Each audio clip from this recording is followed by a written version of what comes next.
രോഗബാധിതരായ തെരുവുനായ്ക്കളെ ദയാവധം നടത്താൻ അനുമതി ലഭിച്ചതായി മന്ത്രി എം പി രാജേഷ്. ഇതിനായി വെറ്റിനറി വിദഗ്ധന്റെ സാക്ഷ്യപത്രം വേണം. ഇതിന് തദ്ദേശ സ്വയംഭരണ സ്ഥാപനങ്ങൾക്ക് അനുമതി നൽകും. കേന്ദ്ര ചട്ടങ്ങൾ അനുസരിച്ചുകൊണ്ട് തന്നെ ദയാവധത്തിന് വിധേയമാക്കുമെന്ന് മന്ത്രി എം പി രാജേഷ് പ്രതികരിച്ചു.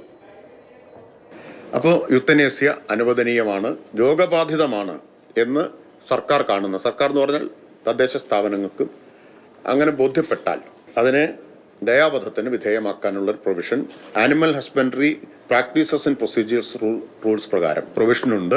വെറ്റിനറി ഡോക്ടർ ഇത് രോഗബാധിതമാണ് എന്ന് സാക്ഷ്യപ്പെടുത്തണം.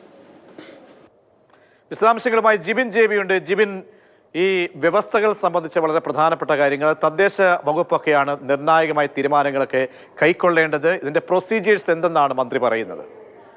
പ്രജീഷ്, കഴിഞ്ഞ കുറച്ച് നാളുകളെ സംസ്ഥാനത്തിന്റെ വിവിധ ഭാഗങ്ങളിൽ തെരുവുനായ ശല്യം വർദ്ധിക്കുന്ന സാഹചര്യത്തിലാണ് ഇന്ന് മന്ത്രി എം പി രാജേഷിന്റെ നേതൃത്വത്തിൽ മൃഗസംരക്ഷണ വകുപ്പ്, തദ്ദേശ വകുപ്പ്, നിയമ വകുപ്പ് എന്നീ 3 വകുപ്പുകൾ ചേർന്നുകൊണ്ടുള്ള ഒരു യോഗം ചേർന്ന് അതിനുശേഷമാണ് മന്ത്രി ഇക്കാര്യത്തിൽ ഒരു വ്യക്തത വരുത്തി മാധ്യമങ്ങളോട് ഇക്കാര്യം അറിയിക്കുകയും ചെയ്തത്. അതായത് ഈ തെരുവുനായകൾക്ക് അല്ലെങ്കിൽ ഈ തെരുവുനായകൾക്ക് പ്രത്യേകിച്ച് എന്തെങ്കിലും അസുഖബാധിതരോ അല്ലെങ്കിൽ എന്തെങ്കിലും അസുഖബാധയുടെ ലക്ഷണങ്ങളോ ഉണ്ട് എന്നുണ്ടെങ്കിൽ തദ്ദേശീയമായ അതായത് സർക്കാരിന്റെ ഭാഗമായിട്ടുള്ള പ്രത്യേക ഡോക്ടർക്ക് മൃഗ ഡോക്ടർ അത് സാക്ഷ്യപ്പെടുത്തി കഴിഞ്ഞാൽ തദ്ദേശ സ്ഥാപനങ്ങൾക്ക് അതിനെ ദയാവധത്തിന് വിധേയമാക്കാമെന്നുള്ള കാര്യമാണ് മന്ത്രി ഇന്ന് അറിയിച്ചിരിക്കുന്നത്. മറ്റൊരു കാര്യം എന്ന് പറയുന്നത് സംസ്ഥാനത്തിന്റെ വിവിധ ഭാഗങ്ങളിലെ ABC സെന്ററുകൾ, അതായത് പോർട്ടബിൾ ABC സെന്ററുകൾ തുടങ്ങുന്നതിന് വേണ്ടി 158 ABC സെന്ററുകളാണ്, 152 ABC സെന്ററുകൾ കൂടി തുടങ്ങുന്ന കാര്യം കൂടി അതേ പറഞ്ഞു. ഓരോ പോർട്ടബിൾ ആയിട്ടുള്ള ABC സെന്ററിനും 28 ലക്ഷം രൂപയാണ് ചിലവുള്ളതെന്ന് മന്ത്രി അറിയിച്ചിട്ടുണ്ട്. മറ്റൊരു പ്രധാനപ്പെട്ട കാര്യം എന്ന് പറയുന്നത് സംസ്ഥാനത്ത് ഈ തെരുവുനായ ശല്യം വർദ്ധിക്കാനുള്ള പ്രധാന കാരണമായി മന്ത്രി ചൂണ്ടിക്കാട്ടുന്നത് ABC സെന്ററുകൾ പ്രവർത്തിക്കാൻ സാധിക്കാത്ത.